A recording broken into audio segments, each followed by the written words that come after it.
So guys, with the new seed event data mined and we waiting basically for what will probably be this week, an event to test it out seed and everything, I wanted to talk about what you can expect from seed and maybe anti-radiation missiles a little bit, or even the actual missiles themselves of the AAs. Okay, so we're gonna try to show to you guys how you know, in real life they would use this type of stuff, and of course how good the actual like AA systems of the event will be like. Okay, so the first idea here is basically to show this, guys. So how they would actually do this is kind of cool actually in Vietnam.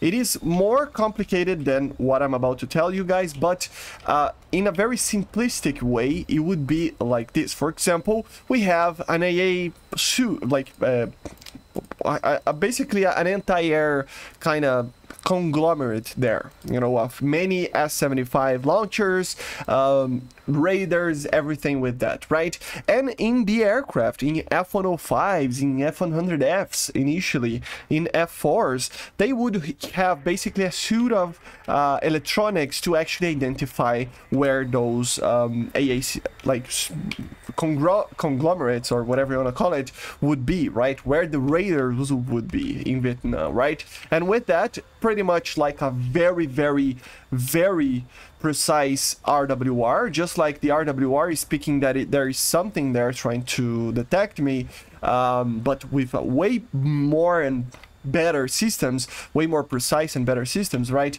It would basically identify where those radars would be, like, and they would basically fly very low to the ground, trying to find where those, you know, whole bunch of S-75s were, right? And with that, this is probably what they want us to actually do. They would find the target, they would find the AA systems using those systems, and that's what I think Gaijin would want us to do. They would basically loop around, because remember, these AA systems have a very high minimum range, and they would have smoke rockets. Yes, just like it is data mined, they would have smoke rockets that they would basically fire where the AAs would be, like, you know, or where the AAs are. Of course, I killed the target there, but you get the idea. There would be kind of a smoke there in the region, and another aircraft that would have the actual anti-radiation missiles, or even with just the normal, initially, maybe with normal rockets or bombs or anything like that, they would actually locate where the target was hit with the smoke, and then they would try to kill the target again, right? They would, in this case again, but they would actually use that to find where the target was, and oh, there it is, for example, and then they would launch the missile in the general direction of the target, or they would actually drop a bomb or something, right? So it would be kind of a combined thing that the Wild Weasels would do, right? And that's what I think Gaijin wants us to actually do in this event, because there was smoke rockets basically there, right? So one aircraft would basically just fire the rockets where kind of the you know, the targets are. It would light up with the smoke, and then with the missile that would work in a similar way of just, you know, in a general direction, wait for you know, a radar ping or a radar lock with the missile and fire the missile, and then the missile will locate the radar just like a semi-active radar homing missile basically, and would go for the radar antenna and destroy the actual antenna of the site or the launchers or whatever it was back there, right? So it is not the most useful thing ever in the regards of older systems, because these missiles could be very you know, not precise, right? Like missiles like the Shrike, for example, would be missiles that are very similar to the Sparrow, and they would not be too precise, but at least was something. And with rockets and bombs, the Wild Weasels would actually be able to destroy the site of launchers, okay? But what about the missiles themselves, the S-75s? How will they actually be like? Well, Zabi actually posted that they data mined how the missiles will be like, and they added to this, you know, to this like guided weaponry data sheet over here. They will leave in the description.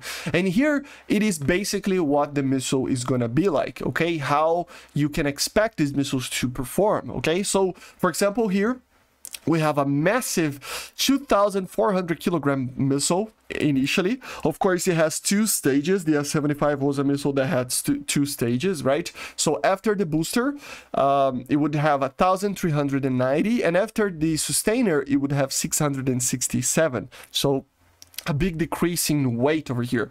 This is kilograms. This is like a 5,000 pound missile. It's a very large missile, okay? I mean, look at this, the length. 8 meters basically. It's, yeah, 8.2 meters. It's a huge missile, right? Look at the amount of booster thrust that this thing had. 380 kilonewtons of power. 380,000 newtons, man.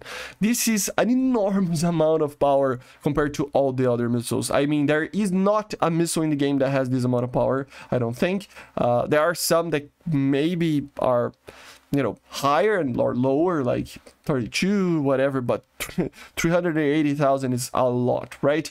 Burn time of booster 2.7 seconds, and then look at this acceleration, 34,000 meter per second squared. It's incredible. So it's really fast accelerating. And the specific impulse of the booster is 40 seconds total, okay?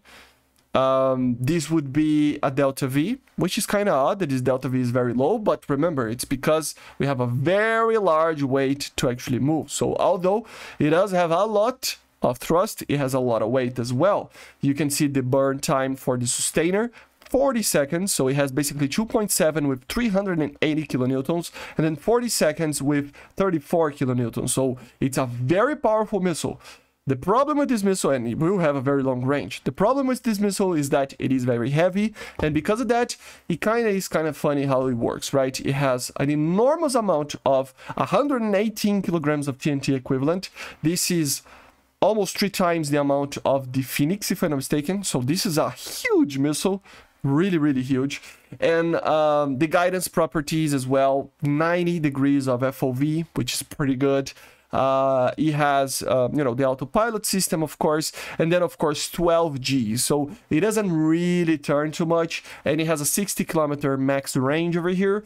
So it's a very large missile. 5,000 meters of minimum range, so it's very long range, you know, 5,000 to 5,000 meters or 5 kilometers to 60 kilometers of range, 12 Gs, very large missile, doesn't turn very well, made for bombers, and it is SACOLOS guided. Remember this, these missiles are SACOLOS guided, okay? And yeah, this will be what the actual S-75 missile will be like. A very large missile that it's very hard to defeat with a bomber, but very easy to defeat with a fighter if you know that the missile is there. That was the problem in Vietnam era, right? A lot of these aircraft were shot down because they didn't know that the missile was coming, because initially the RWRs of the Americans, they weren't expecting these missiles there, so they eventually developed the RWRs that we see in the F4s and stuff that have a way of dealing with missile launch with SACOLOS, right? But basically, this is it, how I think you should expect this event. Some form of event to beat this missile with the F4s. Of course, one side will try to defend it with the MiGs, right? And one side will try to kill it, you know, trying to find where they are, smoke them out. And why am I talking about the smoke so much? Again, it was data mined that there is a rocket, you know, for smoke for you to mark a target on the site, probably, right? And with other bombs or anti-ship missiles or anti-radiation missiles, you will actually be able to attack the site that fires the S-75 or the V-75-9 over here, which is the missile of the S-75, right? So it's gonna be interesting, and this is basically what you should expect from the missile and how the mission probably will take place. Just kind of an idea, right, on how it was in real life and probably how it will be in the game, okay? I don't know if this is gonna have like an implementation on air RB, if this is going to be added for ground RB, we don't know anything right now, but The test itself probably will be something more realistic like this for us to beat sites of AAs. I don't know if it's gonna be player controlled. Hopefully yes, it would be cool, but yeah, let's wait and see, right? So this is the S75, and this is what you should expect from the seed missions found in the files, and I see you guys on the next one. Make sure to subscribe, leave a like, leave a comment, and bye guys, see you.